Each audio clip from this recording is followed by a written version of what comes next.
Gus Muhaimin. Nanya singkatan SGIE. Carbon capture SGIE, ya. Iya. Kalimat-kalimat umum, kata-kata Sebenarnya bukan masalah umum, itu di dunia ekonomi. Ini kan ekonomi. Mungkin. Ini di dunia ekonomi.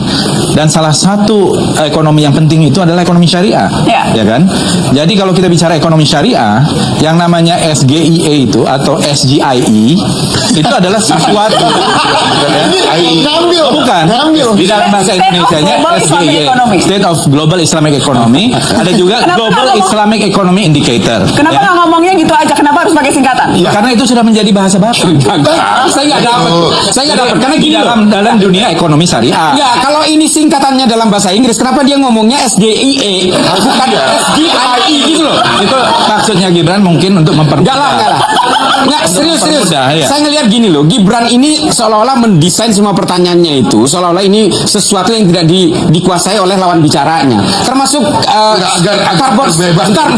carbon storage seperti ini kan sebenarnya tinggal ngomong emisi karbon misalnya. Mungkin Pak Mahfud ngerti atau Cak Imin tentang misalnya bank syariah ya langsung ngerti. Masalahnya kalau memang ini menggunakan literatur Inggris tapi dia ngomongnya SGIE tapi kepanjangannya itu adalah bahasa Inggris, saya nggak dapat.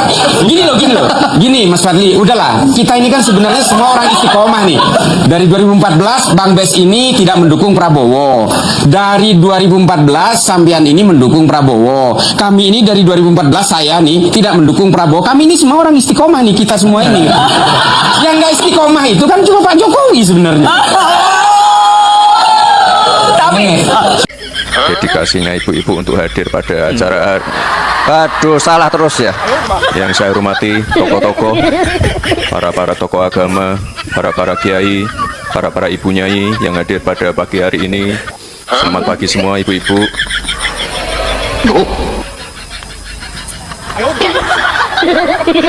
Sahabat.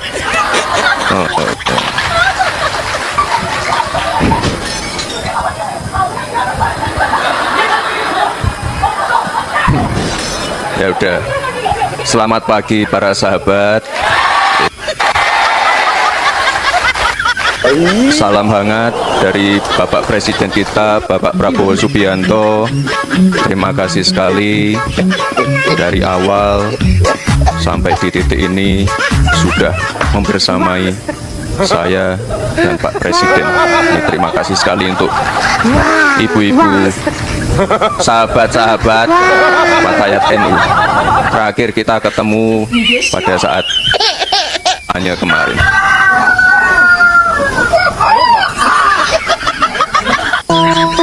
Ini yang paling jauh dari mana, Bu? Fatayat NU Papua hadir. Oh, jauh sekali, wah luar biasa. Oh, Papua juga, Ibu. Mana? Merauke. Manokwari, wah jauh sekali. Papua Tengah, Papua Pegunungan. Ada yang dari luar negeri, tadi ada dari Turki, Mesir, ada juga daring, Bu. Wah luar biasa sekali. Ini dedikasinya ibu-ibu untuk hadir pada acara. Aduh, salah terus ya. Sahabat ibu-ibu, sahabat Fatayat NU. Protes netizen karena dia nggak paham menggunakan kalimat para yang bersifat jamak, dan dia menyampaikan sambutannya di acara Fatayat NU itu Jumat lalu. Para kiai, para bapak, para ini elementer banget ya. Saya pikir ini netizen bukan nyinyir, tapi sekelas Wapres nggak paham soal yang beginian. Jadi dia ini kita perlu bertanya pahamnya apa dong gitu ya. Dan lebih bahaya lagi orang model beginian kok bisa jadi Wapres. Parah banget bangsa ini. Ya tentu publik tetap memperhatikan gestur, gerak-gerik, dan terutama motif dari Pak Jokowi untuk berupaya selalu ada di dalam sorotan kamera supaya bisa diupload ke sosial media beliau. Sebaliknya Pak Wapres Gibran itu disorot terus justru ketika dia tampil di dalam official event itu, dalam hal-hal yang resmi dalam peristiwa-peristiwa yang resmi itu.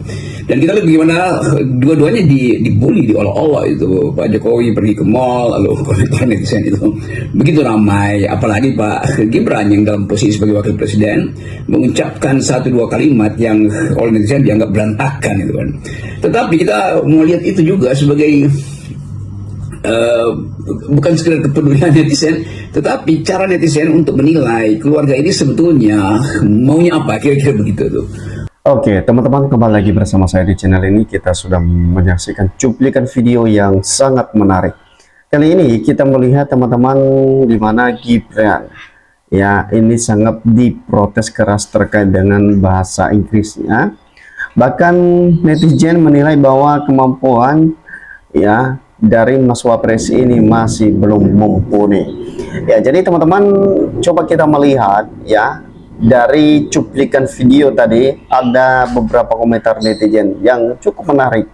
Bisa kita baca satu persatu bagaimana tanggapan mereka ya ketika Mas Wapres ini dipertanyakan. Namun hal ini menjadi kritis pedas ya terhadap Mas Wapres ya terkait dengan bahasa yang digunakannya.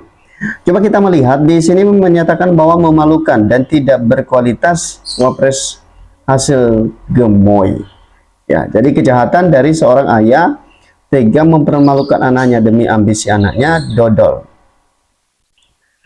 Ya, kemudian bahwa inilah kelas Wapres yang 58%. Ya, jadi artinya bahwa 58% ini adalah pilihan rakyat teman-teman ya pada pemilu 2024 yang lalu ya yang dipilih langsung oleh rakyat yang dimenangkan pada saat itu pasangan Pak Prabowo Gibran. Ya, bersyukur kami 42% tidak ikut memilih sehingga kami tidak ikut berdosa dan menghancurkan NKRI ini. Artinya bahwa ini seorang Mesan Ginting ini Mesan, ya Mesan namanya, menyatakan bahwa bersyukur karena dia tidak memilih ya pasangan yang menang pada saat itu 58%. Karena pada pilihannya pada saat itu hanya mencapai 42%. Ya, dan dia merasa bahwa tidak ikut berdosa ya untuk menghancurkan NKRI ini. Ini luar biasa komentarnya teman-teman. Oke, lebih lanjut lagi dikatakan bahwa benar kata teman Pak Ikrar Nusa Bakti pernah bilang ngajari Gibran pidato selama 2 tahun nggak bisa-bisa. Ya, sekarang sudah terbukti Wapres nggak tahu. Ya, yang salah itu yang memilih dan mendukungnya. Ya, ternyata netizen sudah mulai menyalahkan ya para pendukung-pendukungnya ini ya. Yang salah itu yang memilih. Ya, tentu benar apa yang disampaikan oleh netizen ini teman-teman, yang salah itu yang memilih. Ya, jadi bahkan memalukan punya Wapres kalau pidato cuma ngabsen. Ya, kemudian aku sebagai rakyat punya pejabat yang tidak kompeten sebagai wakil kelas orang yang nomor 2, tapi kayak SD. Ya, bahkan sebagai orang tua kok tidak ada malunya ya. Ini negara besar buat bayar orang yang tidak bermutu dan tidak mempunyai skill. Sama sekali banyak orang yang pintar tapi kok dipaksakan dipimpin anak kecil, sungguh malu sebagai rakyat. Ya, jadi ternyata teman-teman ini sepertinya curahan hati dari netizen ya. Ketika 58% kemarin dimenangkan oleh Presiden Pak Prabowo dengan berpasangan dengan Mas Wapres Gibran, itu artinya harus menerima sebenarnya.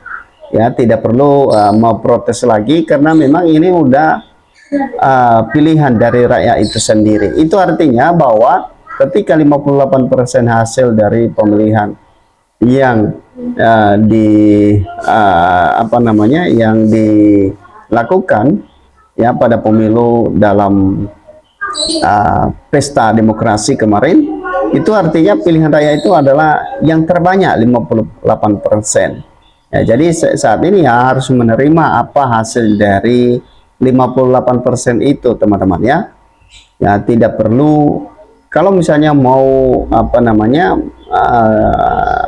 memberikan satu protes atau dari hasil yang diterima tersebut, tentu ya sah-sah saja begitu ya. Ada yang paling gembleng ya dari Gibrannya itu mereka pejabat-pejabat yang di era Pak Jokowi yang dukung Gibran jadi Wapres. Ya, bahkan waduh, kalau pidato di luar negeri ini menghadapi pejabat negeri lain, ya masa Indonesia punya wapres, ya bahkan masih banyak putra bangsa yang cerdas dan berintegritas. Ya, masih cerdas dan tangkas putraku yang masih SMA kelas 1. Negara untuk biaya pemilu sangat mahal, dapatkan wapres abal-abal. Dosa apa rakyat Indonesia yang memiliki Gibran?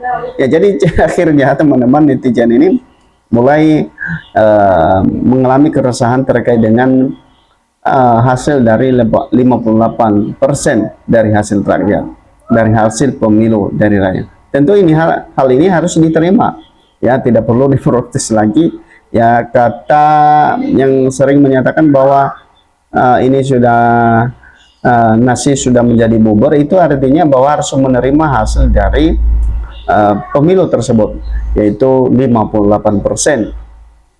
Ya, artinya bahwa rakyat sangat mendukung full, ya mendukung penuh terkait dengan pasangan Pak Prabowo. Ya, hasilnya saat ini itulah yang diterima.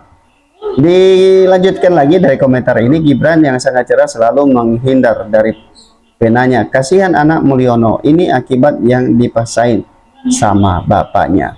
Jadi jangan lagi terulang memilih orang seperti dia, ya baru ada penyesalan kayaknya sebenarnya, ya kayaknya teman-teman. Negara kita besar dan rakyat ratusan juta, banyaknya pasti banyak yang cerdas, pintar dan bijaksana. Kenapa begini dapat pemimpin?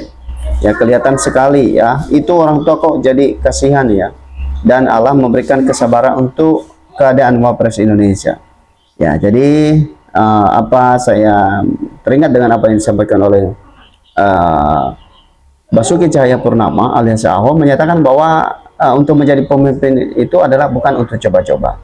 Ya, kalau mau coba-coba itu negara sebesar ini akan hancur, ya. Kalau misalnya ya mau coba-coba untuk menjadi presiden atau menjadi wakil presiden, tentu yang dipimpin itu bukan hanya 1-2 orang, teman-teman, ini jutaan. Jadi artinya bahwa pemimpin itu punya integritas, punya pengalaman, punya track record untuk memimpin bangsa dan negara. Ya, jadi teman-teman itu saja. Bagaimana menurut Anda? Berikan komentar Anda. Sampai ketemu di postingan.